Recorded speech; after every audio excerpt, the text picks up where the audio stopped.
Greetings, guys, gals, non-binary pals, and welcome back to another video. I have finally re-rainbowed my hair at long last. It has been too long, but it is really hot at the moment and I have bled blue all down my neck. So please ignore that. I don't know if it's showing up on camera, but like in the mirror, it's really obvious. So it's just really hot here and I am like literally melting right now. Anyway, as you will recall, a few months ago, I did a video about toxic boy moms. It did really, really well. So thank you all for your interest in that video. I'm glad that you liked it. But if you remember, there is this audio that's like, your son will be your first love, your first kiss, whatever, you know, like a really weird audio. And I was thinking about it the other day and I was like, where does this audio come from? What is that audio? So I went and I found it and it's just this guy called Chris who just makes a bunch of TikToks like that are just like used for audios, and they're like, he does a lot of like advice and a lot of things specifically about moms, or just being a parent. And like a lot of his audios have thousands and thousands of TikToks using them. He has 3.5 million followers. And I was just kind of so taken aback because I don't know what I was expecting, but it wasn't that. And so I went through his TikTok for a bit and I was just so, I'm really good with words today. And so I wanted to go through that a bit more with you. I wanted to have a look at some of this shit he says because it's kind of off the rails and kind of just the most ridiculous stuff. But it gets a lot of attention. So I thought we'd look at it together because that's what we do here. But before we get into it, I would like to say thank you to today's patron of the day, Boston. I appreciate all of your support and I hope that you enjoy this video. And if anyone else would like to become a patron, you go to patreon.com/savvycat or click the top link in the description. It starts at as little as £1 a month for videos and podcasts early. So if you are interested, then check it out and I appreciate it. Anything helps. And another quick thing before we get started is I wanted to let you know that today's video is in partnership with Geology, and I will tell you a little bit more about them a bit later on. When I went to his account, the first TikTok I saw kind of just startled me. It left me being like, okay, are you gonna elaborate on that? And that's this. Gentle parenting does not work on C-section kids. And that's it? Gentle parenting does not work on C-section kids. The end. I have many questions. Like why? Can you elaborate on that? Like, do you have kids and like one of them is a C-section baby and they're not very good at being gentle parented? And so you're basing it off of that, which is really weird. I just really need to know where this comes from. I have questions. I have so many questions. Show me some statistics. But obviously there are a bunch of TikToks being made with this sound because I don't know why. Parents are weird and they're like, oh yeah, this is so true. My C-section baby, gentle parenting doesn't work. I promise you it's got nothing to do with the fact they're a C-section baby, okay? I promise. And gentle parenting should just work in general. I think it just requires patience, which some people lack. But gentle parenting, I recommend. Don't use them being a C-section baby as an excuse to not be a gentle parent. That's all I'm gonna say.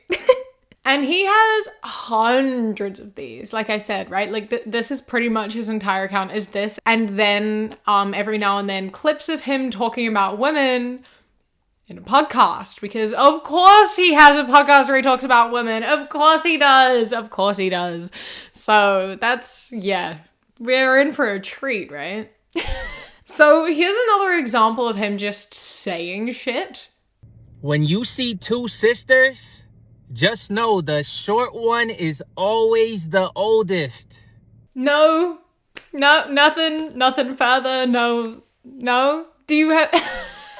I actually don't know any sister pairs where this is true. I am taller than my sister. Kat is taller than her sister. All sister pairs that I know, the older sister is taller.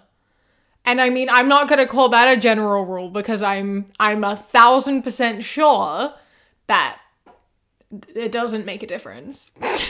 But, you know, of course, this also has hundreds of TikToks using this sound, being like, I am taller than my sister. It's wild. He's like broken the formula because obviously he knows he's not saying true shit. He knows he's just saying shit. But it's so general that people, like, you know, sisters will take it and be like, haha, look, yeah, I'm shorter than my younger sister, haha.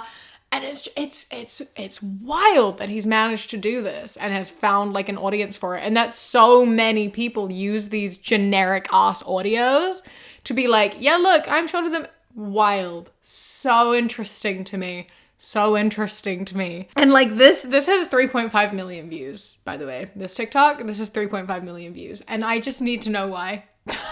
I just need to know how he did that. All of his TikToks have millions of views, every single one. I don't get it. He's hacked the system by just saying shit. It's quite impressive. That second-born child of mine, Lord, whatever I did, I'm sorry. Bro, did you know that your kids have access to the internet, or that they will one day, and they can see all the shit that you say? Like, I get you're joking, but you don't really sound like you're joking. And also, just like, don't say that about your kids, man.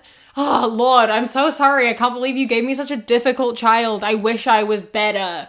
Why did you have to give me this child? Why couldn't you have given me a different child? Like, that's what you're implying. That you don't want your kid. And that your kid is, like, too much of a challenge for you. Just, like, love your children. Love all of your children.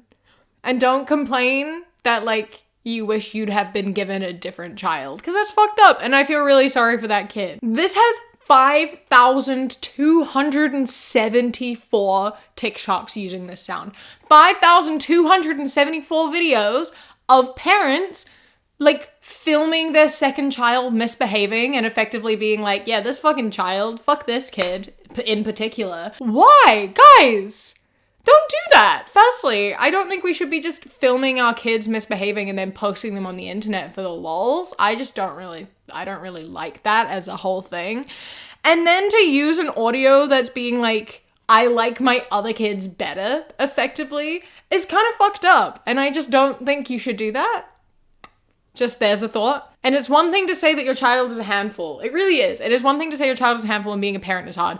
Absolutely. You can do that. That's fine. But being like, fucking God, why did you give me this child? What did I do wrong? Why did you curse me with this child? That's so fucked up. That's so cruel. Even as a joke, right? Don't do that, please. Thank you. Along these sort of lines, being a parent and complaining about your kids, he makes a lot of videos kind of complaining about his daughters. I believe he has daughters and a son. I don't know how many kids he has. I don't know how many daughters, how many sons, but I know he has at least one son and he has at least one daughter. And he makes a lot of videos like, Dear Santa, please bring my daughter a new attitude for Christmas this year. I wanted a mini-me, meaning looks, but I got a mini-me with my attitude instead. Firstly, your kid is going to pick up on your personality. That's kind of how it happens, is that you teach your kids. They learn how to be a person from you. So obviously they're going to pick up on your personality. But just like complaining about your kids and asking for a new personality and asking for them to be different people is just kind of sad. It's kind of fucked up. And he doesn't make any of those about his son. He has so many TikToks being like, my daughters are constantly talking. They never shut up.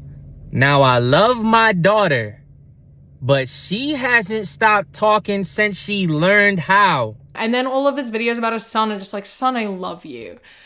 And he makes videos saying that he loves his daughters.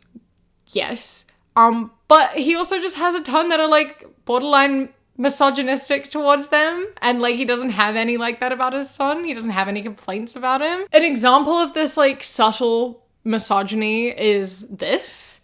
A brother loves his sister, but a sister loves her brother even more. A brother loves his sister, but a sister loves her brother even more? Why? Why would you say that? What was the purpose of that? Why would you say that? Why do you assume that? This whole like enforcing the notion that a woman will always love a man more. A woman will always care about a man more. She will never be as loved as she loves someone else.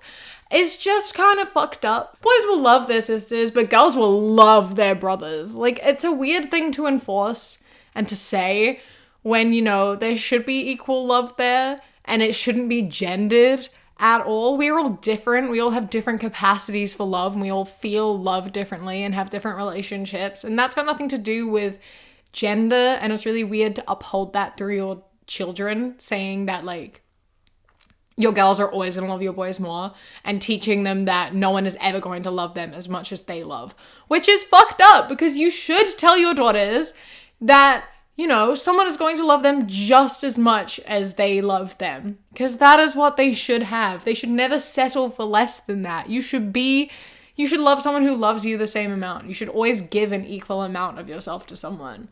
And don't teach anything other than that, please. And this sound, by the way, has 3,971 TikTok, almost 4,000 TikToks of this. I don't get it. I don't get it. Stop enforcing this whole idea. You can have like I love you more fights all you want. That's fine. You do you. You do that. That's all chill. But just like the solidified like women love men more, sisters love brothers more. It's just tired. It's just tired. Just admit and agree that you can love each other equally. Please. Thank you. I am sitting here and I am absolutely melting. It is so freaking hot here. It is so hot here.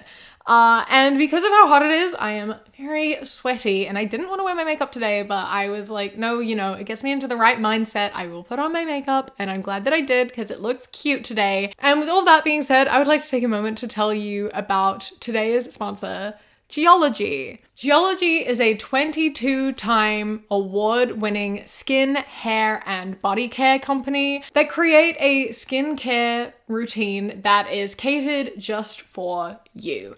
And I am telling you about them because I am absolutely in love with them. And like I said, I put makeup on today, which I wouldn't normally do in the sun when I am sweating because, you know, it like blocks your pores and just doesn't feel great for your skin. However, since using Geology, my skin has been like so chill. I barely get any breakouts despite sort of if I'm sweaty, if I'm running around, if I'm wearing makeup, whatever.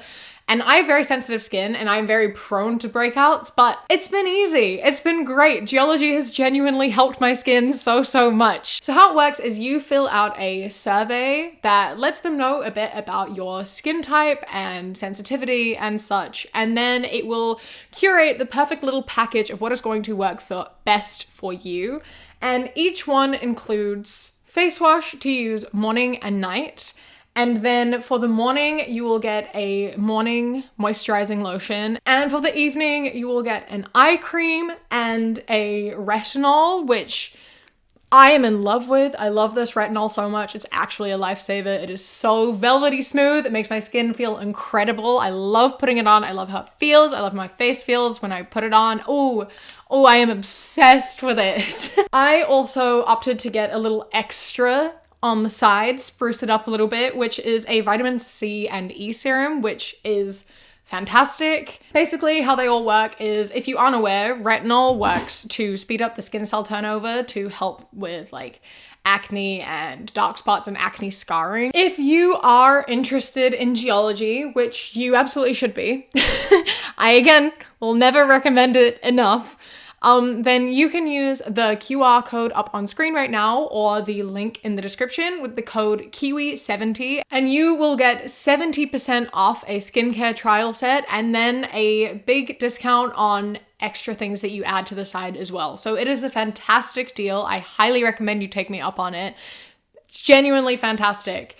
So thank you so much, Geology, for partnering with me for this video. I appreciate it greatly. I love your products and I hope you all love them as much as I do. So let's get back into melting and dying of heat exhaustion and continuing watching these fun videos that are definitely totally not helping my headache. Why does the oldest daughter always think she is the family manager?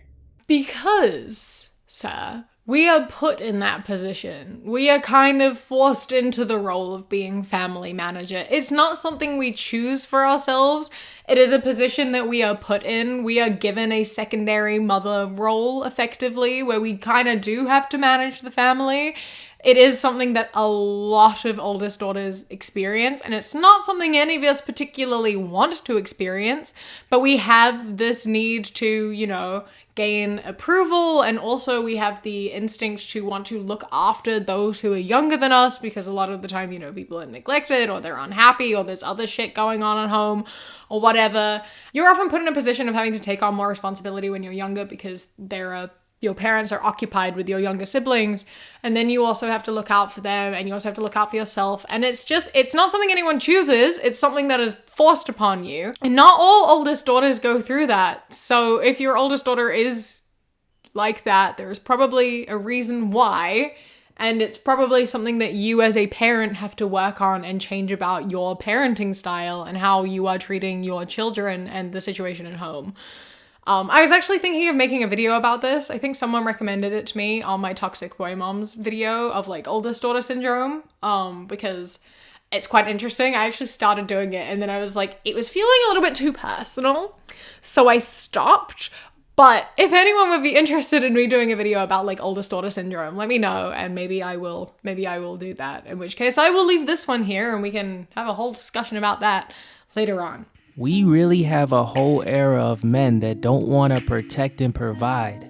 These men want women to go to work, come home, cook, clean up, tend to the kids, and pay half the bills while they just go to work and come home. As a man, you should be pouring into your woman, but instead you got her running on empty. A woman was never built to handle all those responsibilities, and a real man would never put her in a position to do so. He would take a lot of that weight off her shoulders, especially financially. He wants to protect you in all aspects of your life because he knows how powerful a woman is when she's not forced to be in her masculine energy. A real man makes a woman's life easier so that she can flourish and be that loving, caring, nurturing queen that she is. No. I agree that no one should be expected to work full-time and do everything around the house. Absolutely, no one should be expected to do that. So the solution is splitting that. So either one parent works full-time and one parent does all the housework. If that is something that works for you, then that's fine. But most people opt for the like 50-50 thing of like you both work and you both share the housework and the looking after children thing. Like, you can't expect one person to do all of it. It's a big burden and a lot of stress to be the only provider for a household. Like, that's very stressful, and that's something that, you know, is unsustainable for a lot of people. And it is something that puts a lot on your shoulder.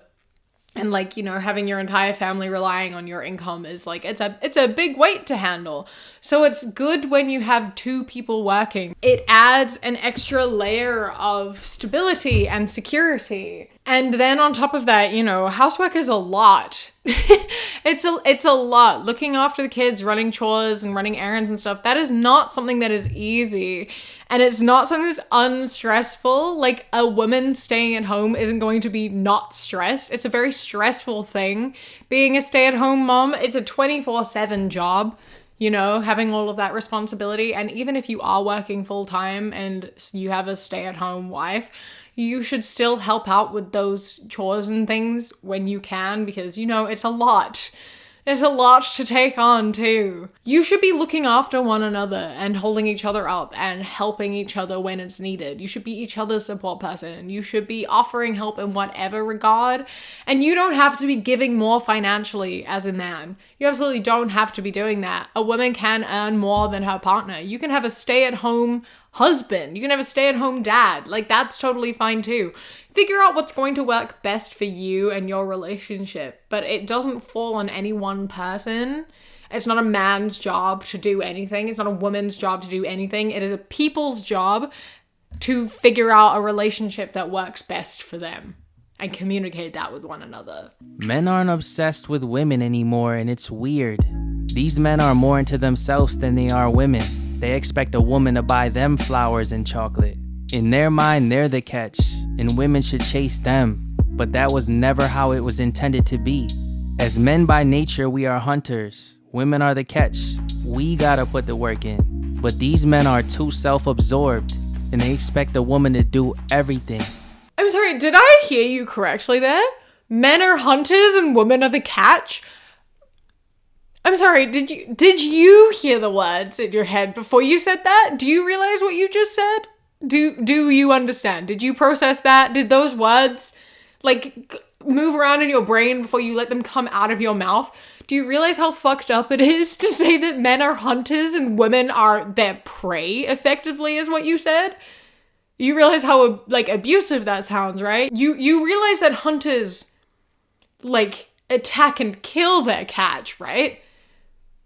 You realize the like, dynamic you were explaining here, right? Of, like, trapping someone and, like, killing them for your benefit. If we overlook that, which we absolutely shouldn't, because holy shit, saying that men aren't obsessed with women anymore is a ridiculous statement to make. Oh my god, that's hilarious. And that, like, men expect women to buy them flowers and chocolate when it should be the other way around. Like, no. Everyone should do things for everyone. If you are in a relationship with someone, you should do nice things to one another. You should surprise them with flowers and chocolate, or, like, making them coffee or breakfast or whatever. It's not any one person's job. Relationships are meant to be equal, and absolutely should no one be a hunter and someone be a catch. Please never say that ever again. No, sir. No. I will bring out the water gun and I will spray you. This is a threat I bring up a lot on this channel. And I'm gonna do that. That's what I'm gonna do. I've got to keep one on hand. Just like, tss, tss. Yeah. No. Everybody wants a good woman until that good woman requires you to be a good man. Men claim they want a good woman, but when they get her, they don't know what to do with her. See, some of these men want so much, but the energy isn't reciprocated. And then when she questions you about your actions, you try gaslighting, and you blame her for being a strong woman or tell her that she has masculine energy. Well, maybe you just aren't man enough for her to show her soft, feminine side. Okay, I know that you didn't do this intentionally, I don't think. But by saying maybe you aren't man enough for her to show you her soft and feminine side, I don't know if you realize what you were encouraging there. Because of what society views as masculine and because of what a lot of insecure men view as masculine, you are setting people up to be abusers here. Because men internalize that and think, oh, I'm not masculine enough. Oh, that means I'm not powerful enough. Oh, in order for her to be soft and feminine, I have to be more powerful. And a lot of men who feel emasculine transform all of their emotions into anger and take that out on their partners and make them feel small because that makes them feel bigger and thus more masculine. You want a woman to be soft and fragile or show their feminine side. Some men take it upon themselves to break her down and force her to be soft and small and do whatever, you know? Like, you have to be really careful with your word choice. And based on the fact you said that men are hunters and women are prey, I feel like maybe you actually did know what you were saying, but, you know, I can't be sure. And I know that's like an assumption, but it's also kind of not. This is just based off of, like, statistically speaking and, like, where abuse comes from and how it falls in with masculinity. Like, a lot of men abuse women because they feel emasculine, and that's how they feel more masculine, is having power over someone who is smaller than them. So, like, no, absolutely not. You don't have to be more masculine for a woman to be soft and feminine with you. You just have to be nice. You have to be kind. You have to be open. You have to communicate. And if she is someone who is a more feminine person, then she will be a more feminine person with you. But not everyone is like that. And you shouldn't try to break a woman until she is softer and more feminine to your liking. Just date someone who is like that already. Don't try to change someone by changing yourself. Just find someone who's compatible with you off the bat, maybe. Right? Yeah, I think that's the better option there. Imagine she's home with nothing to do and she still won't fold them damn clothes. There is other shit that needs to be done, and sometimes people just need a break. Yeah, other shit gets done. Folding the clothes is not that important. I'm sorry. I never fold my clothes? Folding clothes is stupid. It's a waste of time. My clothes are either hung up or they're shoved in a drawer. It's just like, it's not an important task. There's other shit that needs to be done. If you want the clothes to be folded, you can do it. You've got hours after work, right? Why don't you do it then? We're gonna finish this off with the one I told you about at the start. The audio of his that is, as far as I'm aware, like his most popular audio. And he's actually got a few of these, but this is the one that I know the best, which is this. You'll be his first kiss, his first love, his first friend. You are his mom, and he is your whole world. He's your little boy. And I can't be the only one who finds it really weird to say you will be his first kiss when talking about an infant. Like, I guess in most cases, because sometimes it'll be like a different parent. In most cases, yes, you will be his first kiss, technically speaking. But usually when you talk about kisses that come after that, you're talking about them in like a more romantic sort of way, you know, that's the sort of connotation. When you say like, I had my first kiss, you aren't talking about kisses from parents or family members. When you say I had my first kiss, you are most usually talking about a romantic encounter that you've had with someone. That is typically what you're saying when you talk about your first kiss. So saying that about a mother and a son is really, really strange to me. It's super, super weird. The connotations are really odd. Same with first love. It implies that like either they're gonna like, you know, stop loving you and they find someone else, which is what a lot of these moms kind of believe. They kind of think they're in competition with other women. They're like, I was his first love. You'll never love him as much as me. It's like, no, they'll just love him differently. I would hope they don't love him in the same way as you do. It's so odd. There's so much weird emotional incest. And I talked about it a lot in the Toxic Boy Mom video, so if you haven't seen it, then go watch that if you want to hear me talk about this for a while. But like, it's just really odd. And this has 29.4 thousand videos made with this audio. It's wild. There's so many videos of moms with their sons being like, you'll be his first kiss, his first love. And like, you should love your son so much. They should be your whole world. Absolutely, I agree. But maybe just like, don't make it weird. Don't say like first kiss, first love. I think it's odd. Maybe that's just me. Maybe I'm weird. Maybe I'm reading it in a weird way.